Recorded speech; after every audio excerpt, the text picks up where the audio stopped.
Aparte entonces del banco de trabajo, entramos ya a lo que son las herramientas, digamos, básicas, como son el martillo típico, pues. Tenemos también el serrucho, o sea, son herramientas tradicionales y de toda la vida, pero que todavía siguen ejerciendo y prestando una excelente función, y más que todo en el proceso de ser, digamos, en neófitos y que estemos iniciando en la carpintería. También quiero comentarles, entre las herramientas básicas tenemos el cepillo, que viene clasificado por números. Este es un cepillo número 6, que ya es tipo garlopa. Es un cepillo para desbastar, porque tiene una superficie bastante grande que nos permite entonces sobre la madera hacer desbastes en una superficie mucho mayor, en la medida en que de pronto la madera no tenga un espesor continuo en todo lo largo, digamos, en ese caso de la tabla. Entonces utilizamos la garlopa.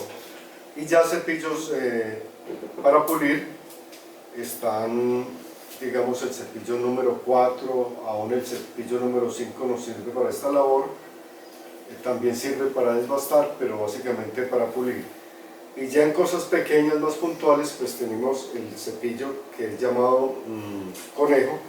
Es un cepillo que solo se maneja de este tornillo para darle profundidad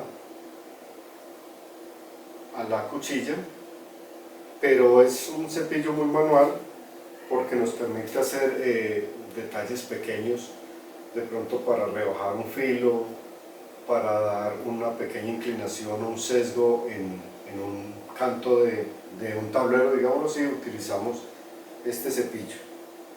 Básicamente esas es como las funciones de estas herramientas.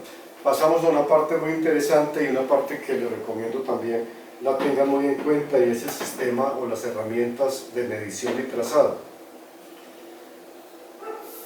Para trabajar en carpintería es básico y es muy importante ser muy exacto con las medidas.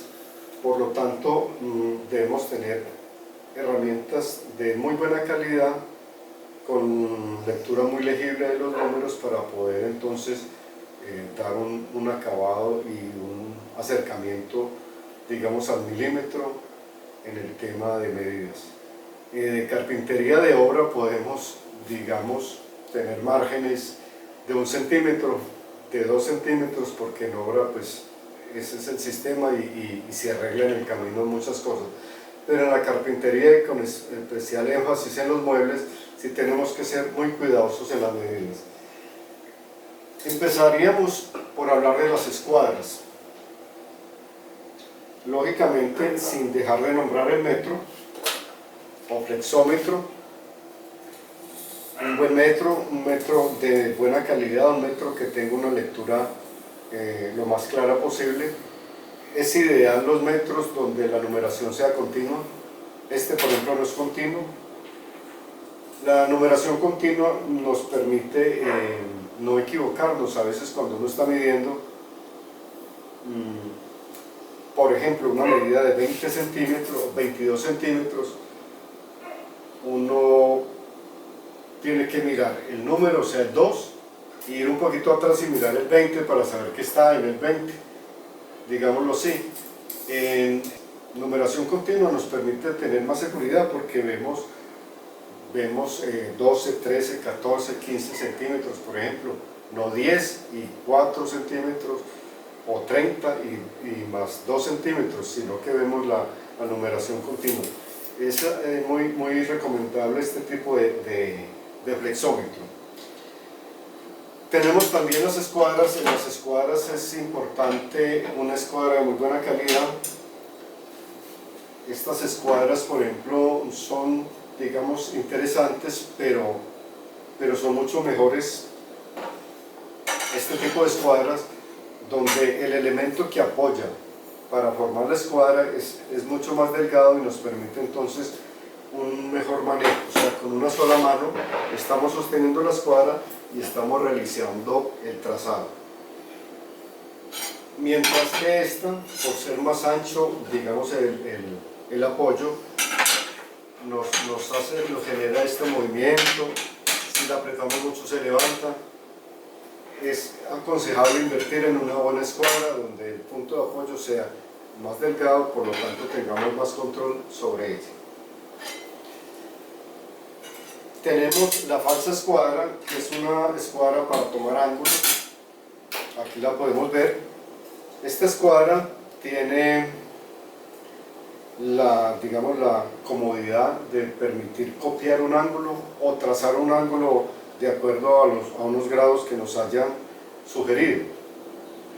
Pero es muy importante para copiar ángulos. Si nosotros tenemos, digamos, una relación entre este punto y este, y ahí va una línea con un ángulo determinado, lo copiamos, apretamos la escuadra y este mismo ángulo lo llevamos a otra pieza que necesitemos un ángulo exactamente igual. Escuadra falsa. Pero la que recomiendo sobremanera es la escuadra combinada. Esta escuadra nos permite más opciones de medidas en general. Nos permite, digamos, hacer este trazado, pero también nos permite tomar una profundidad. Si yo quiero mirar el espesor de un material, o en este caso lo pongo como ejemplo, este tarrito, simplemente lo ponemos así, bajamos la escuadra, lo aseguramos y leemos aquí este espesor, que con otros medios de medición pues se nos complicaría bastante. Es la escuadra de combinación y tiene pues muchas más propiedades y muchos más usos. Perdón, la escuadra de combinación, valga la aclaración. Para trabajar en carpintería les aconsejo tener un buen lápiz. Hay el tradicional lápiz de carpintería, que es un lápiz, digamos, combinado en colores de una sección hexagonal, pues esto para que no se ruede, pero genera y tiene una mina muy gruesa, por lo tanto no nos da una precisión al hacer una línea, al ser un punto de referencia. Por lo tanto, entonces recomiendo yo el típico portaminas combinado, el punto 7, para hacer mediciones y trazos exactos, y un 2 milímetros para hacer líneas o achurar cosas, digamos algo de menos precisión, pero sigue siendo pues un lápiz muy efectivo. Aparte de eso, también es importante la regla, una regla larga, con unas medidas muy claras y muy legibles, y a veces utilizamos, digamos, unos pequeños escalímetros. Esto es, digamos, muy común, pero es muy práctico porque es un material que se ajusta a lo que vayamos a medir y tiene presentaciones, pues, lógicamente de centímetros y también de pulgadas. Aparte, también vamos a complementar la información antes vista con los tradicionales formones.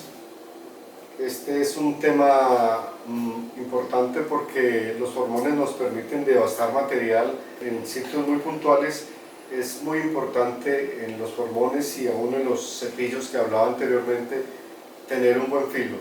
Es casi que un arte aprender a afilar. Esto les recomiendo que inicialmente pues lo llevemos a un carpintero que tenga muchos años de experiencia, porque él sabe cómo afilar estas herramientas. Pero es muy importante tener un buen filo, porque es mucho más peligroso una herramienta que no tenga filo, precisamente por el hecho de que hay que hacerle mucha fuerza, mucha presión para que desbaste, y en ese proceso de hacer fuerza podemos entonces antes accidentarnos más fácil. Los formones deben tener muy buen filo y en esa medida son mucho más seguros. Ellos vienen con una funda plástica que protege el filo, y ahí lógicamente también de diferentes tamaños, anchos, según el trabajo que vayamos a realizar.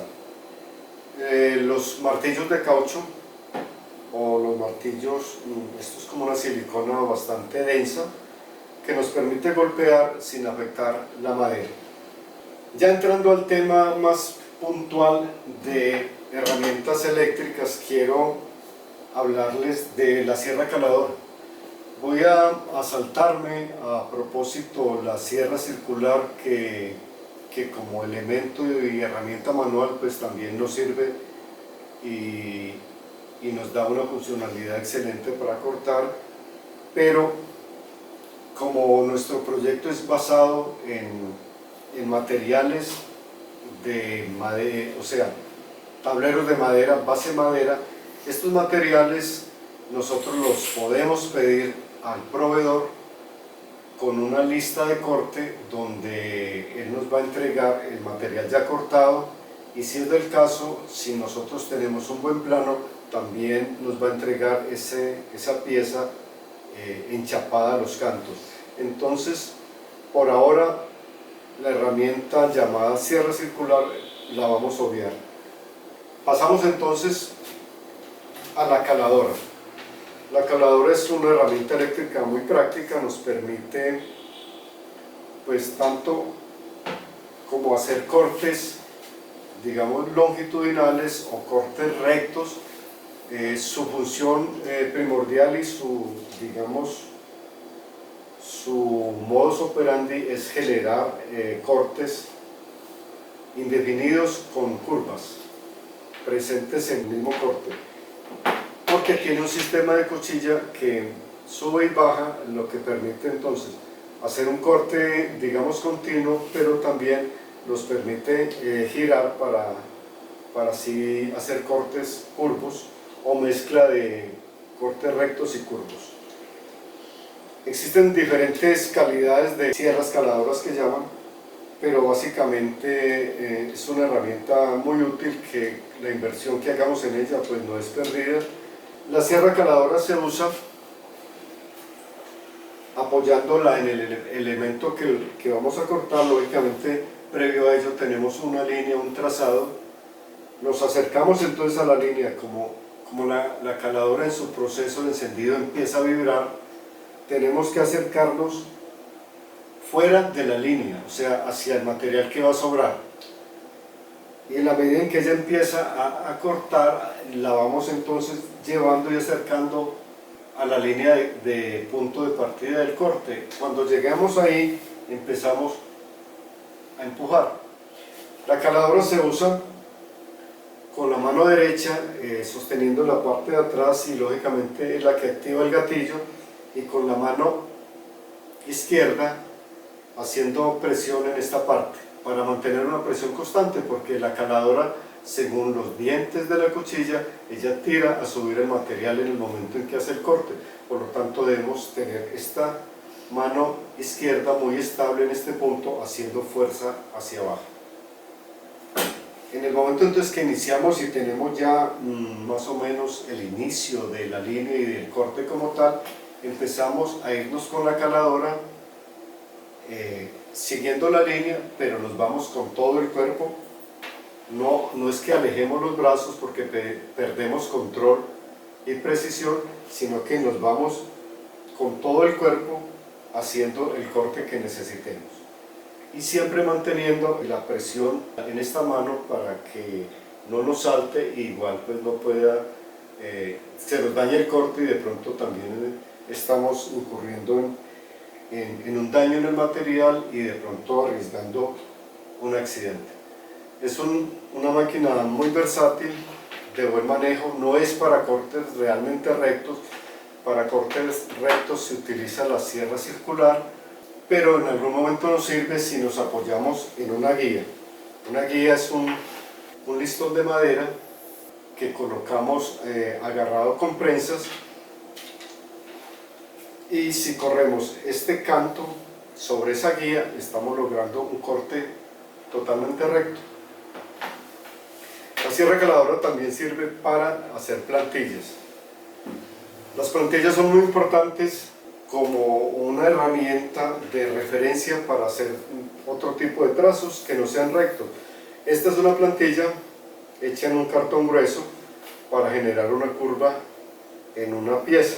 Esta plantilla entonces la tenemos que hacer en otro material. Se utiliza mucho el MDF que les mostré anteriormente, un MDF de 5.5 o un MDF de 9 milímetros. Entonces con la sierra caladora hacemos el corte en la plantilla, previa lógicamente trazado de ella pues según la curva que nosotros pensemos utilizar. Con esto entonces logramos generar la plantilla en el MDF y luego con esta plantilla y la fresadora, que aquí la tengo, vamos entonces a copiar esta curva en el material.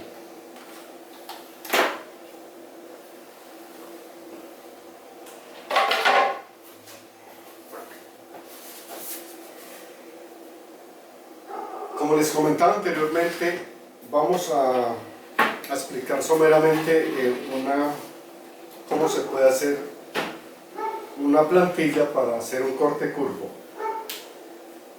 Tenemos la pieza, colocamos la plantilla y la aseguramos con prensas y procedemos entonces a fijar el elemento a la mesa de trabajo.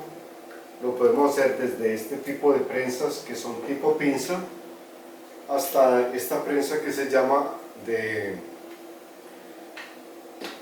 agarre rápido. La vamos apretando y esta se facilita es porque necesitamos para ello solo digamos manipularla con una mano, a diferencia de la prensa mecánica tipo tornillo, pues que necesitamos las dos manos para empezar a girar el tornillo hasta que llegue a su punto y ahí la presión que necesitamos. Una vez que tengamos el elemento fijo, no solo fijo digamos la plantilla al elemento a cortar, sino fijo al banco o a la mesa de trabajo, entonces procedemos a utilizar la fresadora. La fresadora es una de las herramientas más versátiles y también más, digamos, recomendada como una buena inversión para iniciar nuestro proceso de carpintería, nuestro pequeño taller y a futuro gran taller y a futuro de pronto una empresa de diseño y producción de muebles importante e interesante en la ciudad.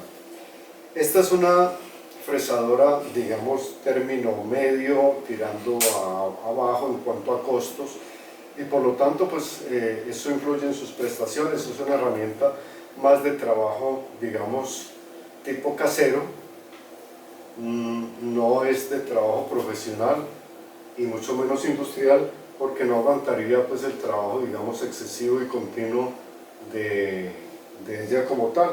Es una herramienta para hacer trabajos esporádicos, pero digamos podríamos empezar a trabajar con un tipo de herramientas como esta. Ahí vamos aprendiendo qué herramientas, digamos, serían importantes de una vez invertir en una buena herramienta y que otras pues nos facilitaría con un rango más bajo. En la fresadora, que es una herramienta que se va a usar mucho, pues de pronto es mejor inicialmente arrancar con una buena marca. Pero bueno, en este momento tenemos esta que es de, como les decía, de trabajo eventual. La fresadora tiene un accesorio que es este escudo. Como ustedes pueden ver ahí, tiene como una guía circular, lo que permite que al acercarla al elemento que vamos a trabajar, ella nos dé, digamos, el punto de referencia y desplazando la máquina, en el momento en que este elemento se encuentre con la plantilla, va a copiar la plantilla digamos, en la pieza que vamos a cortar. Otra parte importante de la fresadora es, como ella corta en el sentido del reloj, nosotros, digamos, siempre debemos trabajar en el lado izquierdo de la pieza. Esto para desplazar la máquina, alejándola del cuerpo, pero también para que la fresa en su proceso de corte ataque la madera, o sea, hacia adentro. No, si la usamos, digamos, en el otro sentido, por este lado, ella estaría sacando la madera es decir, nos había un movimiento de rebote, digámoslo, de esa manera que nos perjudicaría y también estaríamos corriendo un riesgo de accidentarnos. Entonces, una vez que ubiquemos y ese elemento que les mostré llegue y tope con la guía o con la plantilla, empezamos a desplazarla y ella va copiando la curva o la figura que tengamos. En este tipo de herramientas hay que ir despacio, sin afán, pero sí tener mucha, digamos, estabilidad y mucha seguridad digamos, en la fijación de las manos en estos elementos que son los que nos ayudan a desplazar. La vamos llevando y ella va cortando la pieza, va calcando la plantilla y logramos entonces así, con la fresadora, lograr este corte que yo ya había hecho previo en esta pieza.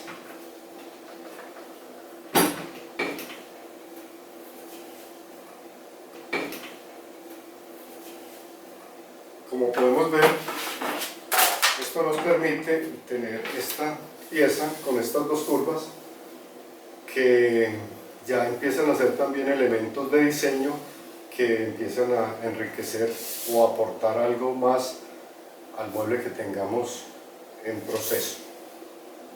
Entre las herramientas eléctricas también tiene una vital importancia el taladro. El taladro, y si es posible, el taladro inalámbrico, porque pues, nos permite trabajar con mucha más comodidad y movernos con más libertad en el tema de atornillar o desatornillar, porque es importante destacar que la carpintería que vamos y que estamos viendo en este curso y que vamos a trabajar en el modelo que fue el resultado del proceso de diseño que hicimos, se trabaja con tornillos, o sea, la fijación entre las piezas son tornillos para madera con una dimensión según digamos la pieza o el mismo tamaño que tengamos de pieza. Entonces tenemos tornillos, en este caso galvanizados para madera, un tornillo de 2 pulgadas, de 1,5 de pulgada y hasta tornillos de 3/4. Es importante entonces entender que los tornillos son el elemento adhesivo estructural que genera entonces un buen comportamiento, y por eso debemos dosificar y tener muy en cuenta con qué largo de tornillo vamos a trabajar. Y ahí es donde es indispensable y muy importante entonces el taladro atornillador y ojalá inalámbrico. Vamos entonces a pasar, después digamos de esta breve descripción o repaso sobre las herramientas y los materiales, a entrar entonces más directamente en el modelo que fue el resultado del proceso de diseño y que tenemos entonces como resultado final de este curso de carpintería.